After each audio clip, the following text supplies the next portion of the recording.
We're trying to have a relationship or improve the relationship with that adult child, which means that you listen to them like a therapist in a way, meaning that you don't have judgment on what they're telling you or your own point of view. You're just trying to understand things from their point of view. You're trying to put yourself in their shoes. And you'll notice that with your best friends, with your closest people, that's what they do when they listen to you. They are trying to understand what this was like for you. That makes us love them because we all want to be understood. Hey everyone, welcome to Bite Your Tongue, the podcast. Join me, your host, Denise Gorant, as we explore the ins and outs of building healthy relationships with our adult children. Together, we'll speak with experts, share heartfelt stories, and get timely advice, addressing topics that matter most to you. Get ready to dive deep and learn to build and nurture deep connections with our adult children. And of course, when to bite our tongues. So let's get started. Welcome back to Bite Your Tongue, the podcast. We're back, sort of. I'm Denise, and I'm flying solo today, making scheduling interviews a little bit easier. While I might bring Ellen or Kirsten back as a guest host later on, for right now, it's just me. Connie Gorant-Fisher is still here as our amazing producer and audio engineer. As always, we're not sticking to a regular schedule. We're on a mission to find the very best guests, not just fill slots. But before we dive in with today's episodes, I have some exciting personal news. I welcomed my first grandchild in April, a beautiful baby boy. I was able to hold him when he was just 4 hours old. It was truly magical. I took tons of advice from our episode with the grandmother doula. I've learned so much, and I'll share a lot of that in a future episode. But for now, let's dive into today's topic. Today's episode truly is a must listen. We're exploring a crucial topic, our role as parents and how it shapes our relationships with our adult children. Today's guest is someone I've been wanting to talk to for a long time, Dr. Lindsay Gibson. She's a clinical psychologist and author of the popular book, Adult Children of Emotionally Immature Parents. This book is a New York Times bestseller and has been published in 37 languages. I read the article about her that appeared on the very front page of the New York Times Magazine section. I think it was in May. And I thought, now this is someone I really need to interview.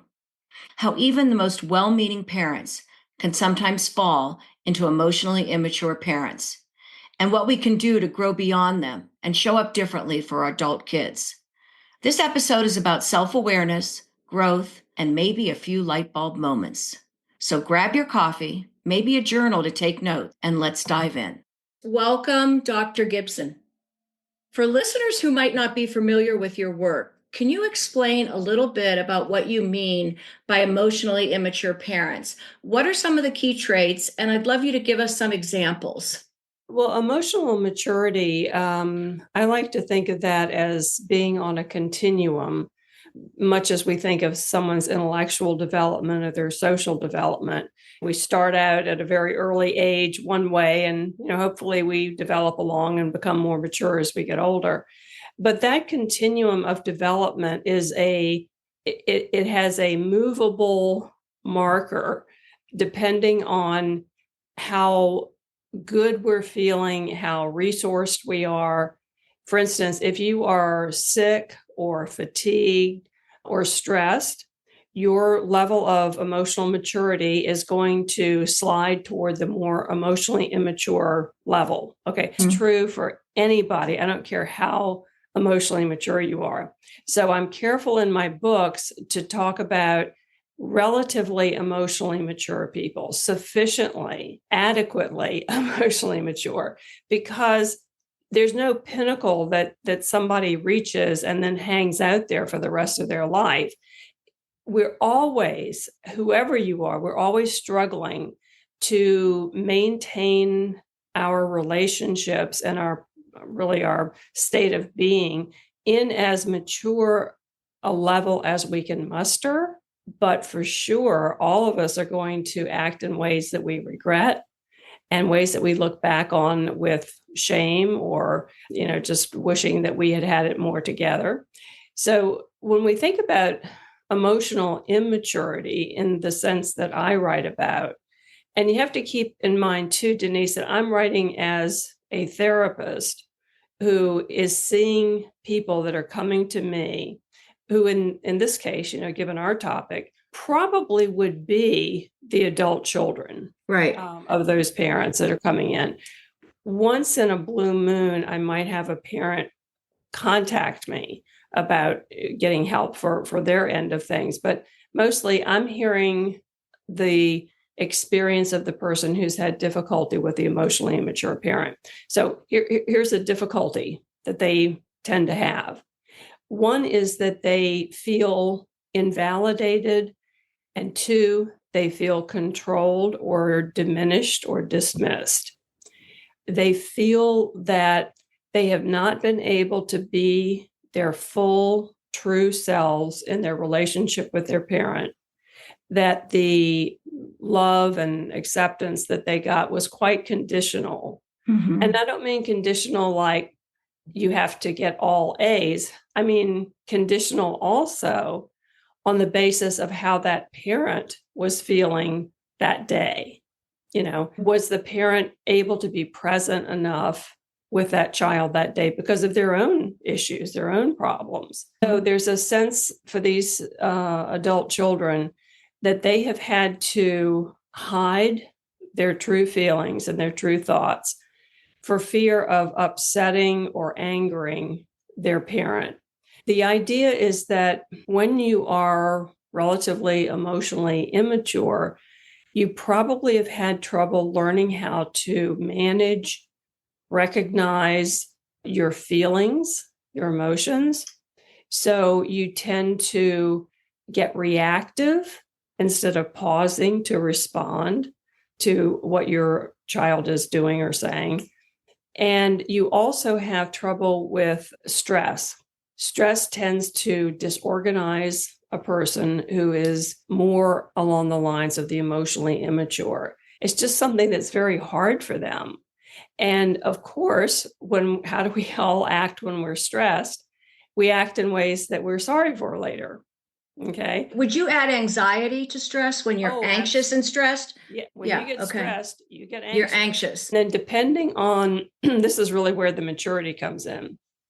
Depending on what kinds of coping mechanisms you typically use, that's going to determine how productively or how well you're able to handle conflict or some kind of disagreement with that other person. So the stress causes a kind of a feeling of being off balance that creates anxiety. They feel disoriented. They feel out of control. They don't know what to do by definition. I mean, that's like the little child doesn't know what to do when something happens that upsets them. And so they tend to lose emotional control.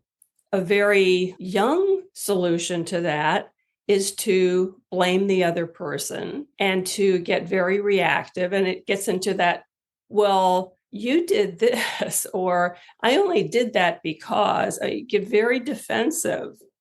And that, of course, doesn't go well when you're trying to work out a problem with another person.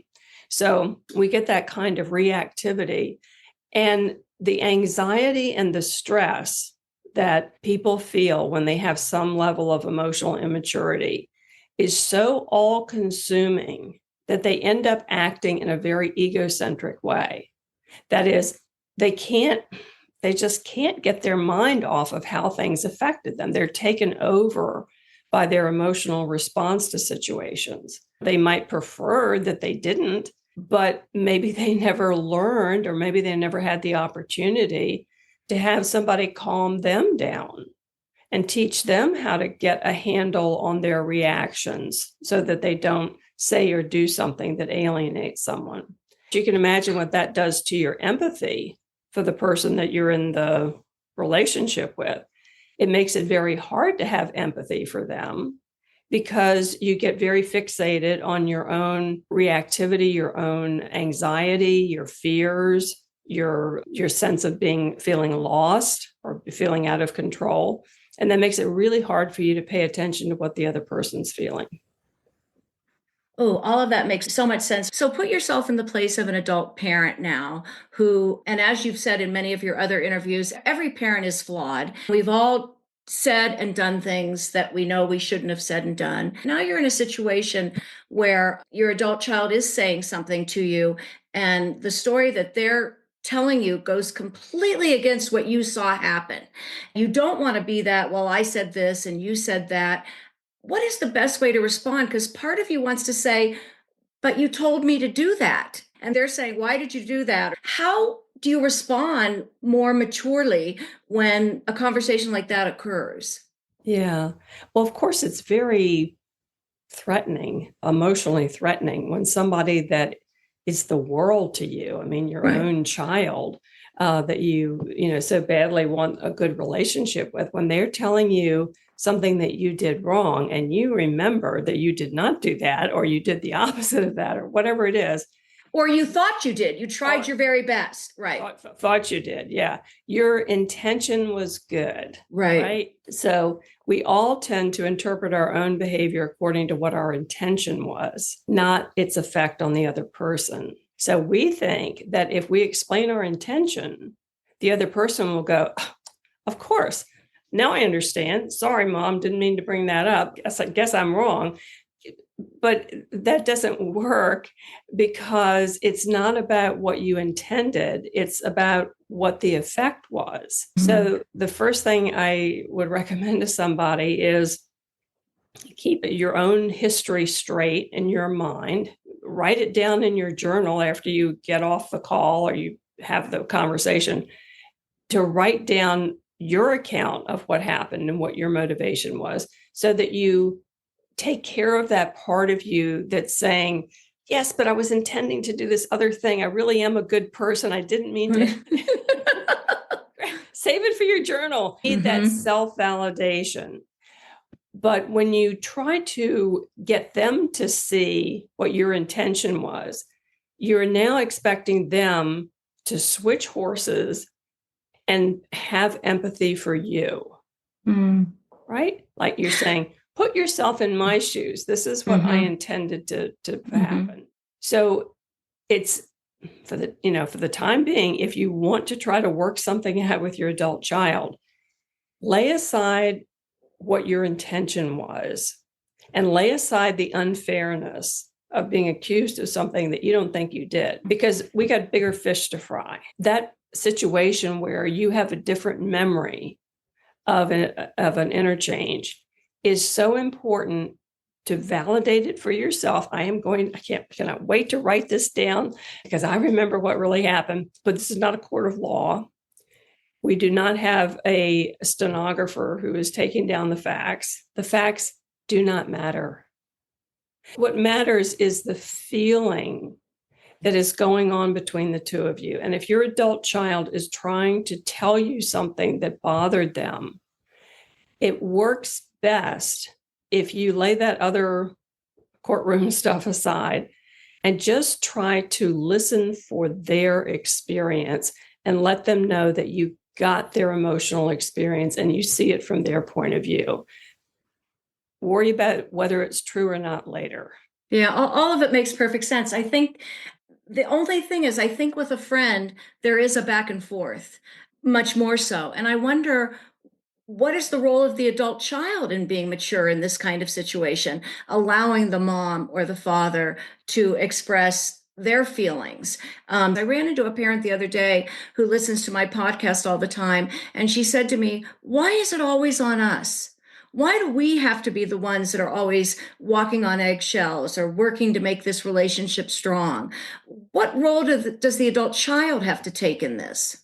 They don't have to take any role in terms of just thinking about interpersonal relationships. Like if you have two people and one desperately wants the relationship and the other one, they've got one foot out the door. Right. So when you start as the person who is feeling left or feeling rejected, when you start asserting your rights and you start thinking about what they ought to be feeling responsible for too, to kind of even this up, you're losing sight of the opportunity that you have, because you're being given an opportunity to bite your tongue. And you're not doing that because you're knuckling under or, you're a weak spineless person. You're doing it strategically. Gosh, yeah. Okay. Yep. Because that is going to get you more of the result that you want, is a continuation of the relationship and maybe some willingness and interest on your adult child's part to keep trying to communicate with you. That's what you're after. So I understand, gosh, I totally understand the feeling like, why do I have to be the one who's doing all the work? I would just posit as a thing to consider, possibly, that from that adult child's point of view, and I'm speaking as the therapist of these people, right. They feel like they have been doing a huge amount of emotional work on your behalf their whole life. They have felt like they had to watch what they said, or dad would get upset. They have to, not tell their parent what they really did or what they really thought, because it would be a moral outrage.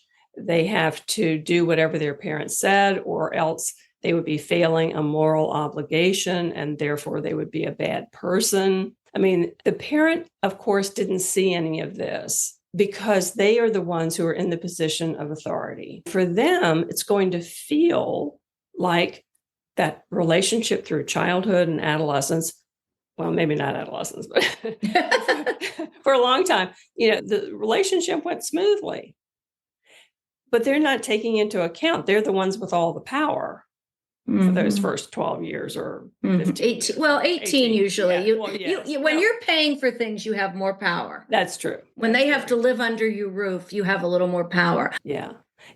I agree. It's like, how would you treat someone that you liked, that you wanted to be good friends with? You would be minding your P's and Q's. You would have your super tuned empathy out. You would have your antenna up, because you would not want to inadvertently say or do things that are going to alienate this attractive potential friend.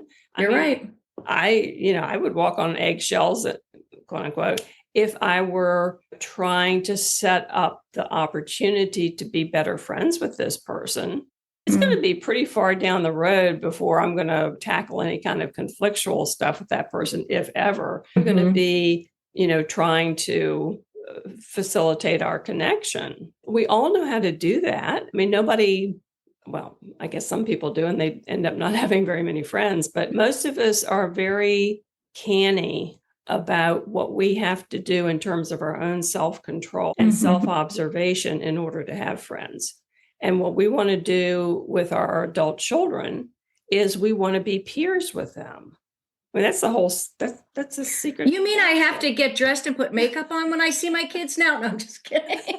I'm thinking about, a new friend. You do try to look nicer even when you're seeing a new friend. Yes, you do. Yes, you do. Because you're in that self-reflective place. Like, how am I doing? How am I doing? Okay. Am I putting my best foot forward? Am I making this a pleasant experience for this new friend? Will they want to come back and, go to the movies with me again, or have lunch or whatever? I mean, it makes perfect sense. Why does this make such perfect sense and we don't think about it? Oh, because we've had the luxury of the family role thing for years, where we were given our role, we were given our authority. They adored us. They loved us. They're so cute. They're so fun. We had all of that without really having to do a whole lot of emotional work in terms of maintaining the relationship. I don't mean we didn't have a lot of emotional work to do, but I mean, in terms of like worrying about whether or not your child's going to love you, you don't have to worry about that for the first umpteen years. They need you. You are the most important person in their life. And if you have trouble giving that up and transitioning out of that into a peer relationship, I think that's when you begin to feel the friction with your adult child. They grow up and have their own lives. Your book was published in 2015. So it's 10 years later now. Suddenly it's become so popular. What has changed about our culture now that everyone's talking about this adult parent-child relationship? Yes, I think, well, we have to keep in mind that the book really started to take off around 2018, 2020. Okay. That coincides with when podcasts started to become a thing. Okay. Mm-hmm. Okay.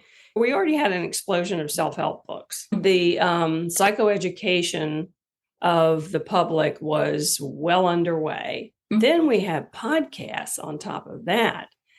And then we had COVID, which made everybody even more attentive to podcasts. And I think it sort of got a foothold in that world because I know how many of those podcasts and things I did. So I think that was part of it. But the other part of it is there is, I think, a shift in the age that we're in. It's like industrial age, technological age. Now we're in the information age. In terms of our intimate family relationships, we were in the family age. And I think now we are in the self-awareness or individual consciousness age. Is that good or bad? I think it's going to be very good. But I think the transition is going to be, or already is, very confusing to people, very disorienting, and probably will be quite conflictual for some time because there's a transition from, this would be in the family age. We know who we are by our roles, by what we do for a living, who we are to each other. It's quite externally defined, and we define our worth from that. With all of this psychological education, the popularization of podcast information, et cetera, we are now finding ourselves to be exploring our own consciousness, our own individuality in a way that, I don't know if it's ever been like this. It's really remarkable because people are reading books, listening to podcasts, and thinking of themselves. They're processing their own emotional experiences. And then as a result of that, we're getting this tremendous vocabulary and conceptual framework of all kinds of psychological issues. We're plugging ourselves into that as a way of understanding our experiences and deducing who we are and developing our self-worth. It's not coming from our roles and our family relationships anymore. I think we have gone past a point where the more conscious you become, try to become unconscious when you've become conscious of something. What does that mean? Try to not notice something once somebody's pointed it out to you. Okay. As organisms, as human beings, and just as like animals are the same way, insects are probably the same way. You make them aware of something, they learn it, and they take that now into account. It doesn't just disappear, okay? And that's a good thing, because if I learn that when I do this, it hurts me, or I get in trouble or whatever, I can't any longer be unaware of the effects of that behavior. I'm conscious of it now. I'm aware of it. But when you're talking about this in intimate relationships, like with your child, that is a very hard kind of education. It's hard on the self-esteem. It's hard to get your head around it. It's hard to put yourself aside long enough to see it from the other person's point of view. It's very difficult. But I think it's going to be a good thing, because when two self-aware or relatively self-aware people talk to each other or have a relationship with each other, the relationship takes on a depth and an intimacy that you won't find in relationships that are defined much more superficially according to roles or, social things or gossip or whatever, more superficial things. So I think it's going to be good. I just think it's going to be very hard on the people who aren't aware that this is happening. It's like this change came along in the dead of night, and we woke up the next morning and all of a sudden, the things that we assumed we would always have in terms of our position or our relationships, now our adult child is questioning that, and they're questioning what they want to do with their lives or what kind of relationships they want. And they're telling us about it. We're still thinking, wait a minute, I'm the mom or I'm the dad. What's happening here? We don't have a reference point. But if we can be aware that maybe this shift has occurred and we just didn't get the postcard in the mail coming next month, your child is going to start self-actualizing in a way that's going to be very hard for you. If we don't have that preparation, all we can do is respond defensively. If we learn about some of these things, we can respond in ways that help us to get a handle on our own defensiveness and our own fears. There's a book that's going to be coming out, I think it's in September. It's called Parents Have Feelings Too. Finally. Yes, isn't that a great title? Right. Yeah. And I think it's available for pre-order. But she has like a whole system for how to catch yourself in a reactive mode and figure out if you're being defensive and what your true feelings are that you're scared of in the moment that's making you react defensively. And then how do you deal with those feelings and process them so that you can respond to your adult child in an authentic and validating way and begin to build a real relationship with them on that basis. Wow. So as I listen to you, and this is going to sound defensive, I think, so don't judge me. When I grew up, all the roles were in place. Everything you said, I realize, was my relationship with my parents. I was their daughter, they were my parents, and I just did everything I could for them to make them happy.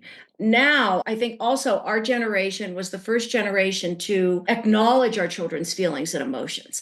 My generation of being raised, it was like, get over it. There weren't therapists on every corner. My generation encouraged our children to express themselves, probably had more children in therapy than any generation ever before. And yet now we're surprised when they use that therapy and know how to set boundaries and use it on us. We now had to have that relationship with our parents and now learn a whole nother way to have a relationship with our adult children. Yes. And oh my gosh, it's so hard because there's so much. I mean, first of all, it's hard to undo your natural defenses, which incidentally happen automatically, involuntarily, unconsciously. We don't do defenses because we want to. The beauty of a defense is it kicks in before you suffer.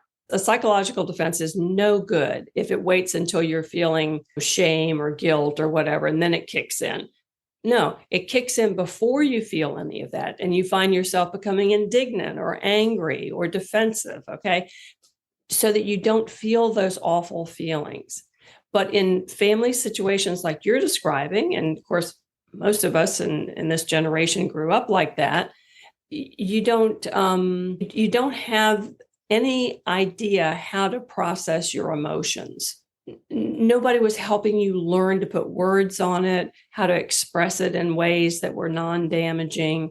Maybe in fact, we were shut down. Shut down, absolutely. If you had an outburst, you were made to feel very bad about that. We didn't get any practice in that at all.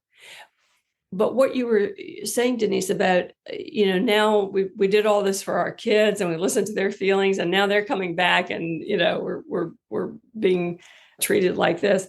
I was thinking about that very thing as I was preparing for our talk today. And I was thinking, you could give yourself a pat on the back that you raised a kid that instead of smothering and suppressing their whole individuality and emotional life, they are setting a boundary. They are telling you no.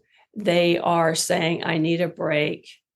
There is something that maybe you did that enabled them to have the courage and the faith that they could take this step toward their own individuation, their own self-development. Maybe you did something right in the sense of giving them that confidence ultimately. Now, they may have had to go to therapy to work through, their anxieties and whatever, but,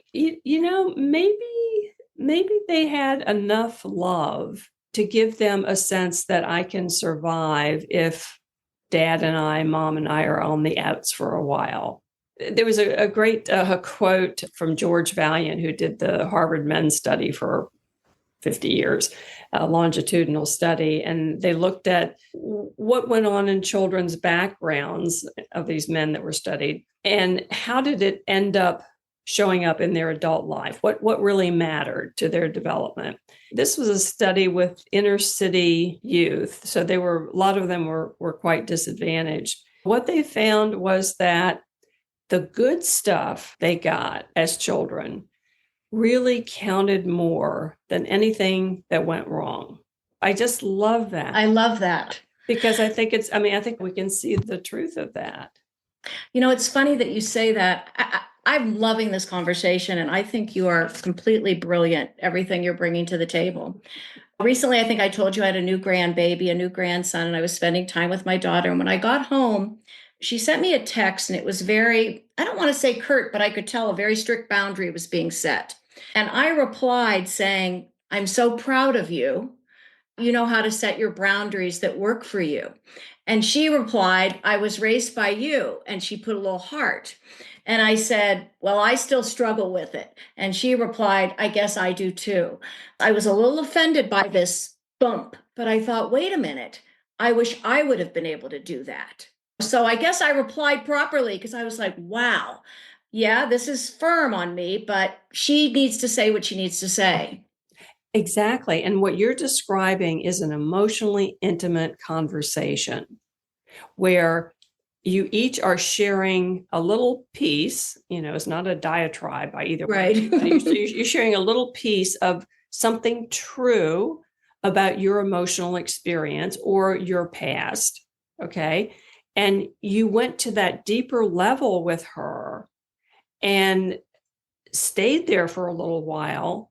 And that's what builds stronger relationships, right? I want to talk a little bit about estrangement, because you brought it up that maybe it's okay to have a little bit of this. Having young adults come and talk to you, there always are two sides to a story. So what you're hearing from them is how they perceive this situation. When do you make a judgment that, yes, it was an emotionally, immature parent and you were faced with these things, or that every parent is flawed and here are some ways to move on? I worry that adult kids are being pushed to move away from that parent that might be saying things that aren't appropriate, rather than trying to mend and improve that relationship. If a therapist is doing that, they're not a good therapist. If someone comes in, tells you a problem, and you say, in effect, yes, whatever you say, I'm on board with you. And yes, you shouldn't see your parents anymore. And yes, you should cut them out of your life. That's crazy. My goal in therapy is for this person to, at some point, get enough of their own self-development going and enough self-awareness and self-confidence and self-knowledge that they can run their own life and they can consult their own inner guidance. And that inner guidance will be in accord with reality. Okay, I'm not interested in somebody just following whatever they thought of next. It's like, does it stack up? Is it accurate? Does it reflect what's going on? Tell me more about that. You're trying to find out as much as you can from a one-sided story what went on. For someone to take at face value what somebody is telling you about their parent And then on the limited amount of data, to suggest that they should estrange themselves from their parent. I mean, this is such a reductionistic, inaccurate picture of what goes on in good therapy. And I'm not denying that there are therapists out there who are irresponsible or have a hobby horse to ride about this, or working at their own unresolved parent issues through their patients. I understand that happens. But to sort of paint therapy as turning adult children against their parents, I think is probably very inaccurate. And it begs the question, what do you do when a patient comes in and they are in distress and they tell you what the parent said and they tell you how it felt, and you're realizing that they are being made to feel depressed or anxious or whatever because of this pattern that they've got going with the parent. If you just said, well, cut this person out of your life and you'll be all better, I mean, how sophisticated is that? Not very. There are people I've interviewed who have said some therapists will even help the patient write a letter to their parents explaining why they're cutting them out of their life. Well, let's say that did happen. I would hope that the reason the therapist was helping the adult child write that letter was to help the child think about what it was that they really wanted to get across. Sometimes we read each other, or we read our emails to friends or partners to say, did I go too far? If the therapist is being used as a sounding board or as a sort of an objective third party, that makes sense to me that you would take something like that to your therapist, because it's very emotionally relevant and it's very important in that person's life. You would also, in that case, want to ask the person, if you say it this way, how would you feel if someone said that to you? Not in a judgy way, like, how would you feel? Right. But like, what would that be like for you to receive this? And what is your goal? Do you want your parent to be able to listen to what you're saying? Well, yes, I do. Okay. So if someone approached you and said it this way, would that make you more or less able to hear what they were saying? And they might say, well, I probably would get mad, or I probably wouldn't listen, or whatever. So, yeah. So what is it that you really want to tell them here? If that client is speaking out of defensiveness and fear or guilt or whatever, outrage, whatever it is, if they're speaking out of that, it's going to be very prickly. It's going to be very sharp. It's going to put the other person down, and they're not going to be able to hear it. So what we want to do is we want to help them get beneath that defensiveness and get at the real thing. Like, maybe it might be, Mom, when I tried to tell you how something made me feel, I ended up feeling like there was something wrong with me. I ended up feeling ashamed that I had even thought that thought. Now we're doing emotional intimacy. Now I'm sharing my real feelings with you. And that parent, if they can hold the line for a minute and just absorb that was that adult child's experience in the past, and have empathy for that, have some compassion for what that must have been like for a kid. Now we are in the land of emotional intimacy. We are now sharing with each other what our experiences were. I don't think I ever sat down with somebody to go over a letter or an email to a parent. Yeah, not in a reviewing kind of way. I've had a couple of people come in and read me what they've already sent, but I figured that's their communication. That's their genuine communication to their parent. And what we try to look for is, what is the outcome that you want? If you want them to understand, there are ways of communicating. They're probably going to work better than others.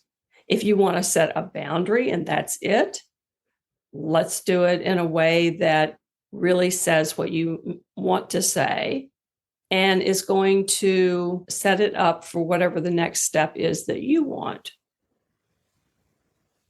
Makes sense. Two other quick things I want to talk about, and then we're going to wrap this up. We've mentioned it, but I want you to sum it up. You talk a lot about is the difference between surface level contact and emotional connection. We've discussed that a little bit, but I want you to give like a concrete example. And then also you talk about self-awareness, how parents can build awareness and grow no matter what age in their life. Yeah. So for the surface level stuff, I would say up until, I don't know, maybe 30 years ago, surface level is where it's at back then. I mean, if you look at, like, if you ever watch TCM, the old movies, gosh, it is so superficial. It is so, the interactions between the people, I mean, it's very glamorous. It's very clever. The real emotional sharing stuff, that wasn't part of the culture. We were all kind of playing roles in a way that entertainment was not about hearing about these deeper conversations like we have in some movies today. So that surface level thing was very culturally appropriate and desirable. Now, when we're trying to be more true, more genuine and authentic in our relationships with each other, that's going to require, again, this willingness to take the other person's viewpoint, willingness to self-reflect, like, could I have done anything that may have contributed to this? And that feeling of, what can I do now to repair this? How can I be receptive enough that we might get to the point where maybe we could do some repair with each other? Can you ever ask your adult child, like, I feel like I said too much here. What can I do to make this better? Or how can you approach them if you're backtracking on a situation that happened? Yeah. Well, I'll give you an example from my life. When my son turned 18, I sat him down at the kitchen table and I said, I just want to apologize to you.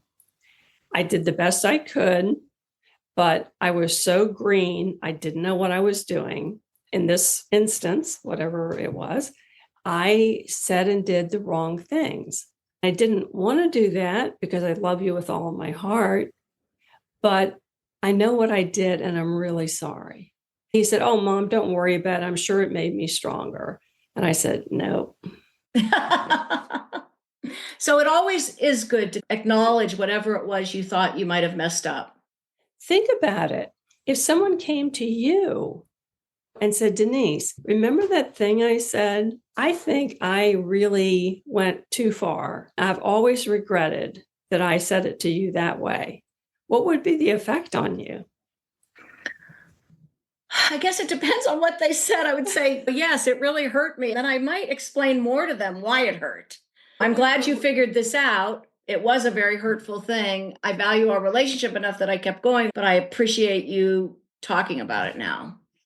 And wouldn't your first response be almost joy that after all this time, this person has cared enough about your relationship and thought enough about it, that they're coming back to you with an apology? I won't project here, but my first reaction would be joy. I can't believe that they remember this and that it mattered to them.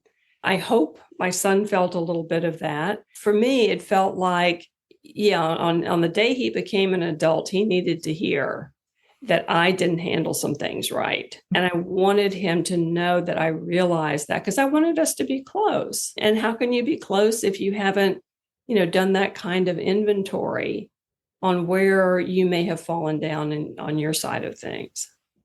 How about the self-awareness? How can we be more aware of ourselves and how our actions are affecting our relationship with our adult children? Yeah. Well, first we have to realize that we have absolutely been trained out of that. Okay. Just like what you were describing, Denise. I mean, self-awareness, that was, I wonder if maybe people back in the 40s that went to ashrams or something would know what that meant. But most people don't have any experience in that. So when we're thinking about self-awareness, we're thinking about getting back in touch with our true self and what may have happened to us emotionally that made us become scared and defensive, may have made us overbearing, controlling, whatever, kind of self-protective thing we learned to do. If we can go back and become aware of our own emotional and psychological functioning, then we have the opportunity to have that self-reflection gives us the opportunity to then have empathy for what that might have felt like to the other person who was on the receiving end of that. You can do that through therapy, of course. I mean, that's a great way to do it. But you can do it through reading. You can do it through contemplation. You can do it through talking with a friend who might be willing to give you gentle feedback. That process of self-awareness and the things that we may regret that we've done, it's all about psychological growth. You have to have a little bit of faith that there is such a thing as psychological growth, and that people are always trying to do that in one way or another. They're trying to resolve their old stuff. They're trying to work it through. I believe that because I see that as a motivating force in all my successful psychotherapies, that person knew something was wrong, and they've been trying to figure it out and trying to become more self-aware and get more control over it so they can have happier lives. And that's really, if you want to get real practical about it, we're looking for how to have happier lives. If you're going to have intimate relationships as a part of your happy life, which by definition you would, then you have to be able to take a look at yourself. I was going to say that. But you know what? For heaven's sake, the whole time I was reading your book, the thing that stuck out to me the most was the importance of self-esteem. The importance of building that in yourself so you then can create the strength and self-awareness to create those relationships around you. Yes, I would just add to that in order to have the self-esteem, you have to have the self-knowledge. Awareness and knowledge. So what's the difference between knowledge and awareness? Okay, so knowledge would be, this is what people get out of longer-term psychotherapy. They come to understand their reactions, their feelings, their thoughts. They get to know themselves. Oh, when my child says to me, Mom, I wish that you wouldn't do that. And we come to realize that the reason I get all huffy and walk out is because I am terrified that they don't love me anymore, that they won't want to have anything to do with me if I get scared and insecure. So I'm going to act like I'm the injured party. That's very complex. But when you get to know yourself and you understand, oh, that's how I defend myself psychologically from these bad feelings of shame or loss or fear, you gain the ability to decide how you're going to respond, because you will know, oh, I'm having that scared feeling. I'm afraid they're not going to love me anymore. Okay, now what am I going to do with that? I'm not going to walk out. I'm just going to have my hurt feelings. I'm going to sit here and have my hurt feelings. I'm not going to tell them that. I'm just going to get through this. That's self-knowledge right there. Practical application of knowing or coming to know yourself and how your psyche works. Self-awareness is allowing yourself to become aware of those feelings, aware of those thoughts. I'm sitting here, I'm having the thought like, I'm just going to stand up and say, well, if you're going to be that way about it, I'm going home. That's my thought. And my feeling is outrage, indignation that she would tell me, Mom, stop doing that or don't do that. Okay, I know I am aware of that. Now I'm going to apply my self-knowledge to say, and the result of that is going to be a fight. And what do I really want here? I want my relationship with my daughter. So what's my option? Sit here and feel hurt. Wow. Carry on as best I can and worry about what to do about it later. But at least don't do those other things. Well, thank you so much. As you know, at the end of every episode, I ask my guests to leave our listeners with 2 things they want them to take away from this episode. What would those 2 things be from you, Dr. Gibson? First of all, I would say that you have to build your own self-awareness and self-knowledge, that you're improving your self-worth, which is going to make you a steadier, more desirable partner in any kind of relationship, is dependent on you putting the time into your own self-development, getting to know yourself and getting to have a feeling of compassion and self-worth about yourself. That's going to make you a kinder, gentler person with your adult child. And then secondly, I would say, how would you treat a newfound friend that you wanted to keep in your life? Just think of it that way. This is not your kid. There are two things wrong with that phrase, my child. And your kid, yeah. They're not yours. You gave birth to them, you put them through college, whatever, and they don't belong to you. And child, they're not a child anymore. We have a word for parents. We have a word for children. We have a word for adolescents. We have a word for young adults. We do not have a word for adult child. You better come up with one. That's your next book. I would love to come up with it. Once we sort of redefine what we're doing as trying to keep a good friend or trying to make a new friend, we're maybe limited to things like, if we think of them as this cherished person, this cherished soul, this person, it puts us in the right frame of mind. We conceptualize them as an entity that is separate and individuated from ourselves. And that's really where you want to get to in order to have that adult relationship with them. Well, thank you so much. You have no idea how great this is going to be for my audience. You really sum things up in such a beautiful way. So thank you so much. Oh, thank you so much for having me. Total pleasure. Well, that's a wrap. Wow.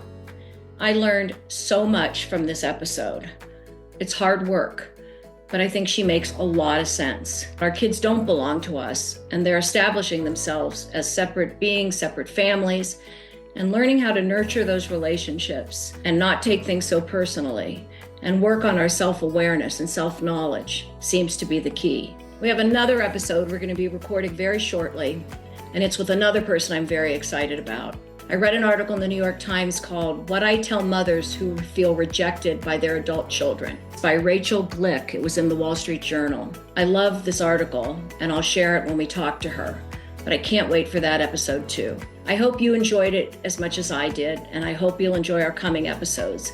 As you know, once again, we're not dropping regularly, just when we found great people to talk to. Follow us on social media. Please send us your questions and possible guests to biteyourtonguepodcast@gmail.com. Visit our website at biteyourtonguepodcast.com. And please think about supporting us.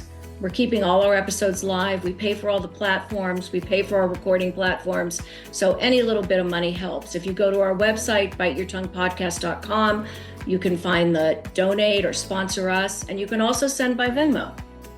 Thanks so much for listening. And as you heard from this episode and many others, sometimes you just have to bite your tongue.